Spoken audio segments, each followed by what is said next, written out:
आज मी काही खास दाखवणार आहे। मला आमंत्रण केलं गेलं होतं मसूरकरांच्या मौर्याचं दर्शन घेण्यासाठी आणि मसूरकरांच्या मौर्या या गणपतीला भेट देण्यासाठी मी पोचलो विशाल मसूरकर बदलापूर येथील त्यांच्या राहत्या घरी आणि तेथील डेकोरेशन पाहून मी थक्कच झालो। चला आपण सुद्धा पहा। दरवर्षी आपण गणपतीच्या सणाचा आतुरतेने वाट पाहतो आणि दरवर्षी एक बदलापूरमधील विशाल मसूरकर यांच्या घरी मसूरकरांचा मोरया हा एक लक्ष केंद्रित करणारा चर्चेचा विषय ठरतो, कारण त्यांचे दरवर्षी नवीन नवीन थीम्स येतात। गेल्याच वर्षी त्यांनी गडकिल्ले संवर्धन करण्यासाठी एक थीम बनवलं आणि आज यावर्षी त्यांनी बनवलेलं आहे की जुन्या काळातील जी भांडी आहेत, जुन्या काळातील जे घर आहे, त्या घराची जी वारसा जपायला पाहिजे ती कुठेतरी संस्कृती लोप होत चालली आहे आणि ते दृष्टिकोन ॲक्च्युली त्यांनी डोळ्यासमोर आणून देण्याचा प्रयत्न केला आहे। लोक दर्शनासाठी गणपती बाप्पा महाराष्ट्राच्या पूर्ण कानाकोपऱ्यातून येतात।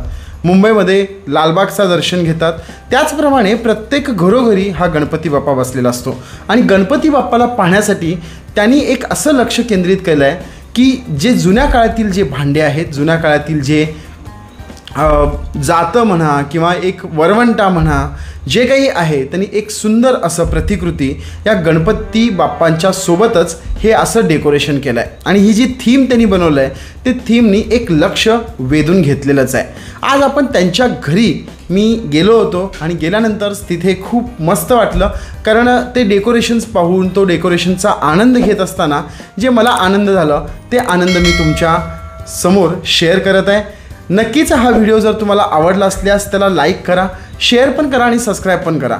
तर जाऊया विशाल मसूरकर यांच्या घरी। मित्रांनो, आज मी आलो इथे बदलापूरमध्ये विशाल मसूरकर यांच्या घरी आणि त्यांच्या दरवर्षी त्यांचं जे डेकोरेशन्स असतं एक खास लक्ष वेधून घेणारं डेकोरेशन्स असतं गणपतीचं आणि ते खूप मेहनत करतात। मागच्या 3 आठवड्यापासूनच ते खूप मेहनत करून एक सुंदर असं डेकोरेशन्स, एक जिवंत देखावा दाखवण्याचा त्यांनी प्रयत्न केला आहे। तो देखावा काय मी तुम्हाला सर्वप्रथम दाखवतो। बघू शकता तुम्ही एक वरवंटा वगैरे इथं ठेवलेला आहे, चूल आहे, चुलीच्या ह्याच्यामध्ये एक विस्तव जसं पेटत आहे हे पेटणार आणि त्यानंतर इथं धूर येताना इथं तुम्हाला दिसतं। वरती भाकरी शेकत आहेत आणि जुन्या काळातले जे काही आपले भांडी आहेत, जे पितळाचे वगैरे भांडी आहेत, जिथे भाकरी चं जे म्हणजे भाकरी बनवताना हे जे काही पोळपाट वगैरे इथं दिसतं आहे, त्याचबरोबर हे पितळांची जी भांडी आहेत, त्यानंतर इथे एक पडवी पण दाखवलेलं आहे एक सुंदर असं आणि काही इकडे जर तुम्ही बघाल, इकडे आता खिडकीमध्ये कंदील, जुन्या काळातले कंदील दाखवलेले, इथे ऑटोमॅटिक इथे जातं फिरत आहे।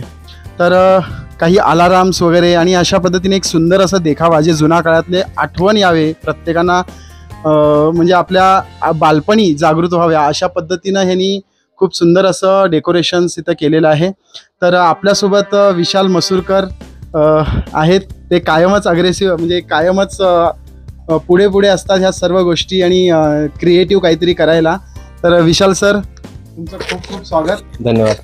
खूप छान असं डेकोरेशन बनवलं असतं तुम्ही, तर काय सांगा? मुळात संकल्पना जी सुचली ती साधारणतः मागच्या वर्षी सुचलेली की आपल्याला पुढच्या वर्षी बाप्पाच्या तयारीला हे असं सर्व काही दाखवायचं आहे। तर मग त्यानंतरच संदर्भ शोधायला सुरुवात केली की आपल्याला कोणतं साहित्य लागेल, कोणत्या वस्तू लागतील, मग त्याची जमवाजम असेल आणि आवर्जून सांगायला आवडेल की आपली जी सजावट असते ती संपूर्णतः पर्यावरणपूरक असते। फक्त कागद, पुठ्ठे, जुने आपले पॅकिंग बॉक्स वगैरे असतात त्याचा वापर, लाकडी पट्ट्या आणि पाण्याचे रंग या साहित्यांचा वापर करूनच आपली ही सजावट झालेली आहे। तर मग जुन्या गोष्टी म्हणजे दाखवता काय येईल, तर मग आपलं जुन्या गावातलं घर असेल त्याचं छत, तर छत काही वेळा लाकडाचं असतं, त्याच्यावरती कौलं असतात, तर तसं आपण हे लाकडाचं त्याला हे दिलं, पूर्ण पुट्टाच आहे। परत एक काच असते, त्या काचेतनं आपल्या त्या भिंगातनं घरातनं आपल्या उजेड पडतो किंवा विजा चमकतात वगैरे, त्याचं सगळं दृश्य आपण तिथून कॅप्चर करतो। परत कोकणात त्याला वाशे म्हणतात, घराचे वाशे, तर ते वाशे बनवले आहेत तेही पुठ्ठ्याचे आहेत। आणि ही चूल झाली। मग आपल्या घरात तेव्हा पाटा वरवंटा असायचा, तर पाटा वरवंटा बनवलाय, तो देखील संपूर्णतः पुठ्ठ्याचा आहे, म्हणजे तो दिसायला आपला दगडी दिसतो, हा संपूर्णतः पुठ्ठ्याचा आहे पाटा वरवंटा, मुळात घरात असायचा। आता परत ही विळी म्हणा, सगळे पुठ्ठ्याचं आहे आणि त्या काळी आपल्या घरात मातीची आणि तांबा पितळीची भांडी असायची, तर ती सगळी भांडी दाखवली. जेवण वगैरे काय ते चुलीवर असायचं. आणि भाकरी दिसते, तर ती भाकरी नाही आहे, तर ही भाकरी नाही आहे, आपली पेपर डिश आहे. त्याला भाकरीचा टेक्स्चर दिलाय आणि ती भाकरी म्हणून दाखवली. तवा करायचा आहे, लाकडं खरी, चूल पण पुठ्ठ्याची आहे. ही पेटी दिसते, म्हणजे आपल्या घरात जुनं जे सामान असायचं अडगळीचं ते आपण पेटाऱ्यात ठेवायचो. तर हा पेटारा आहे, पण तो पण पुठ्ठ्याचाच आहे, संपूर्ण पुठ्ठ्याचा. त्याला तसा रंग दिला, त्यामुळे तो लाकडी किंवा पूर्ण पुठ्ठ्याचा आहे. आणि तो हे दाखवायला मुद्दाम ठेवलं मेटल आहे त्याच्यावरती, कारण बाप्पाच्या मूर्तीचं वजन त्याच्यावरती व्यवस्थित पेलावं म्हणून ते हे केलंय. तर मग हे सगळं पुठ्ठ्याचं आहे. त्यानंतर त्यावेळी आपलं जे दळण असायचं ते जात्यावरती केलं जायचं. तर तो जाता तोही पुठ्ठ्याचा आहे, आतमध्ये तो पण पुठ्ठ्याचा आहे. आतमध्ये मशीन आहे आणि तो मशिनीच्या साहाय्याने फिरतोय. पीठ वगैरे खरंच टाकलंय.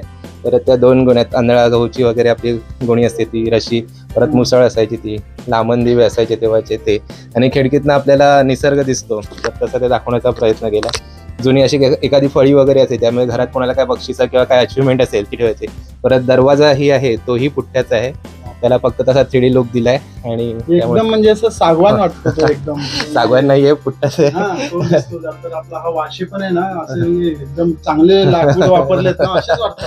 नाही, सगळं पुठ्ठ्याचं आहे. सर्व म्हणजे इको फ्रेंडली पद्धतीने हे बनवलेलं आहे. खूप छान असं डेकोरेशन केलं. खरंच लक्ष वेधून घेणारं हे डेकोरेशन आहे म्हणायला हरकत नाहीये.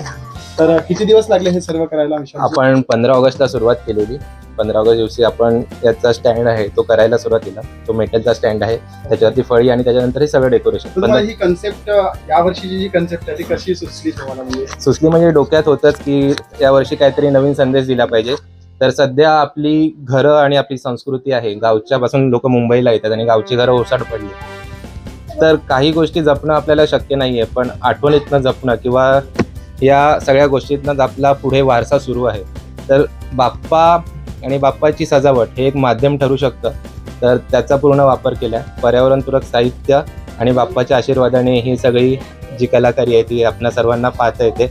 दर्शनाला येणाऱ्या प्रत्येकाला फक्त बाप्पाच्या दर्शनासोबत या इतर गोष्टी पाहता येतील, हा त्याच्यामागचा हेतू होता. आणि सध्या आपण बघतो पाण्याच्या बाटल्या वगैरे मेटलच्या मिळतात, तांब्या पितळेच्या मिळतात, पण एकेकाळी आपल्या घरामध्येच हंडा कळशी वगैरे ती मोठी ते तपेले वगैरे मेटलचे म्हणजे तांब्या पितळेचे असायचे, ते कुठेतरी आता कमी झालेत. तर पण त्याचे हेल्थ बेनिफिट काय होते, आरोग्याला काय गोष्टी होत्या, त्या दाखवण्याचा आपण प्रयत्न केला या सगळ्या माध्यमातून. खूप सुंदर केला, खूप म्हणजे खूप आवडलं ना. खरंच मला मनापासून धन्यवाद बोलायचं आहे की आम्हाला सुद्धा हे पाहायला भेटलं, आम्हाला छान वाटतं. आणि थँक्यू सो मच विशालजी, तुम्ही दिलेल्या माहितीबद्दल खूप पुरेपूर माहिती घेतली. आता दुकानात रेडी टू मेक म्हणून सहज मिळतं, पण एकेकाळी घरातली माय जात्यावर ओव्यात म्हणत दळण देखावा सादर करत असताना विशाल मसूरकर यांच्या सुंदर अशा आवाजात त्यांनी प्रत्येक गोष्टीचं वर्णन केलेलं आहे. येथील कलाकृती आणि खरंच येथील सर्व दृश्य पाहून मनाला तर आनंद मिळतोच, पण खरंच बालपणीसुद्धा जाग्या झाल्या. कारण इतक्या सुंदर पद्धतीचं डेकोरेशन केवळ 15 ते 20 दिवसात बनवणं आणि आपल्या बाप्पासाठी 1 दिवसाचा हा आनंद साजरा करणं खरंच किती मोठं आहे, नाही का? मित्रांनो, विशाल मसूरकर यांच्या घराचं हा डेकोरेशनचा हा देखावा जर तुम्हाला आवडला असल्यास व्हिडिओला लाईक करा, शेअर करा आणि सबस्क्राईब करा.